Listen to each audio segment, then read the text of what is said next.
Full moon in Sagittarius, 31st of May 2026, 8:45 a.m. Greenwich Mean Time.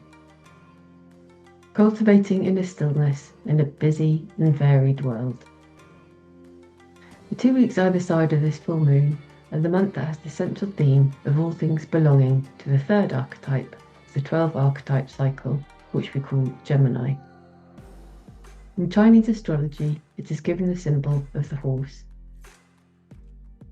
And it is worth noting that this is the year of the fire horse, and the month after the movement of Uranus into the sign of Gemini for 8 years in Uranus's 85-year cycle. Uranus is the planet of movement, and Gemini is the archetype of the mind. In astrology, we can quite simply take things pertaining to the planets and the archetypes and blend them, then look for this in the world.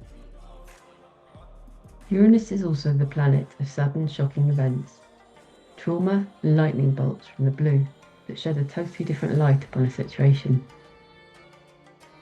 In Chinese astrology, Uranus and Aquarius are given the symbol of the tiger, a beautiful, formidable, wacky-skinned carnivore that awesomely impresses whilst coldly, aloofly eats its prey with detachment.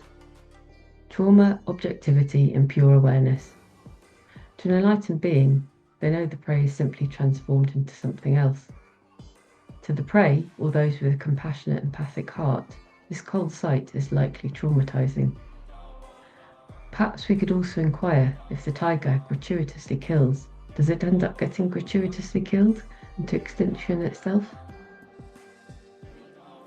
Gemini is ruled by the planet Mercury, so this month the themes of Mercury are central. Mercury was the messenger who was thought to have no real identity itself, but carried messages of others. It's regarded as neutral, a tool, not really male nor female. But how neutral is Mercury really? Gemini represents variety. Like the horse, he, she, it can cover a lot of ground, but it is superficial coverage. The depth and true meaning can be missing. Sagittarius, the opposite archetype, is ruled by the planet Jupiter, the truth seeker, the archetype that tries to work out what is the point of our existence. The teacher. In Vedic astrology, Jupiter is called the Guru. It is the planet of morality, ethics, dharma, righteousness.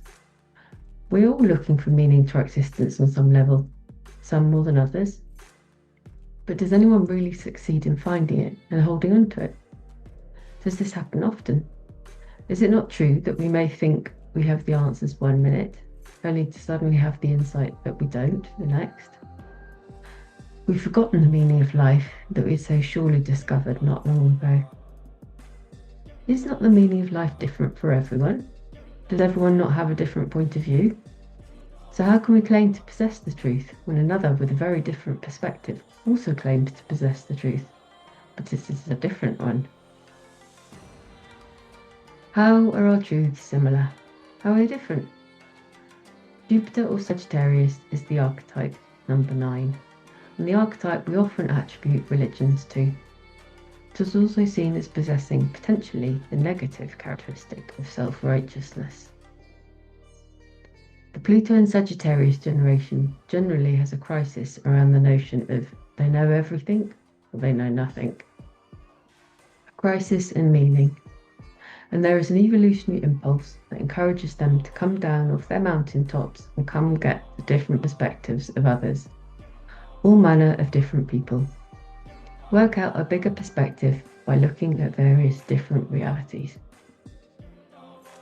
So Gemini covers the breadth of perspective, while Sagittarius covers the depth or higher perspective. The other mutable signs cover knowledge and distances too. Virgo deals with the details, the Gemini skims over, and Pisces just covers everything boundlessly, and thus has the effect of dissolving everything into nothingness. So in this Gemini month, we are covering a lot of breadth and a variety of perspectives. Our attention to detail is somewhat absent as we go through the coverage, trying to keep all manner of plates spinning at the same time. Our higher perspective is also a little diminished, except for this pivotal moment of opposition at the full moon in Sagittarius on May 31st, in which we may sit a bit more and contemplate why we're doing all this different stuff. What purpose is it serving? Do I believe in what I'm doing? Or is it just meaningless, superficial busyness that expends all our mental energy for no real purpose?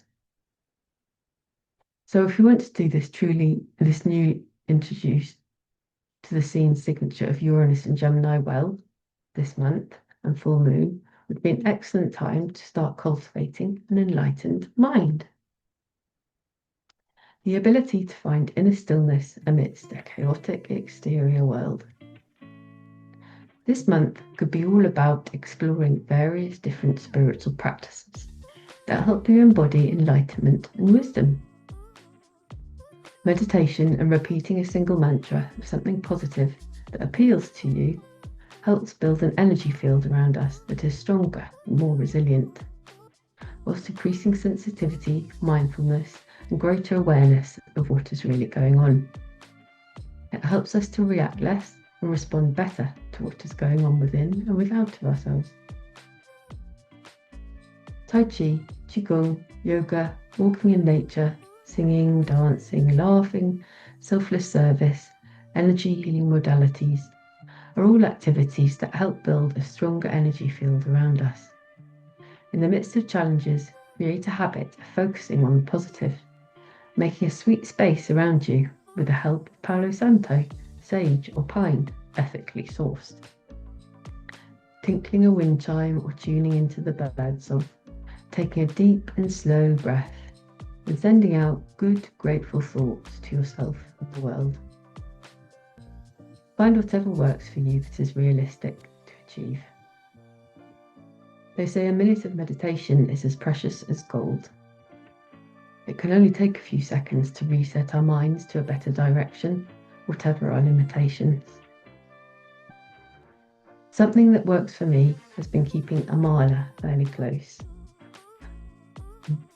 Repeating a mantra, the amount of beads it has, first thing in the morning and last at night. As well as whenever I remember during the day, if I'm washing up or walking or spewing venom mentally, I try to remember to switch to a mantra instead. There is one thing to remember to do in this Uranus and Gemini period for the betterment of ourselves, the world, the universe. And we can do it even if we're in our deathbeds or stuck in a prison. Repeating a mantra for the well-being of all. May all beings be happy and peaceful.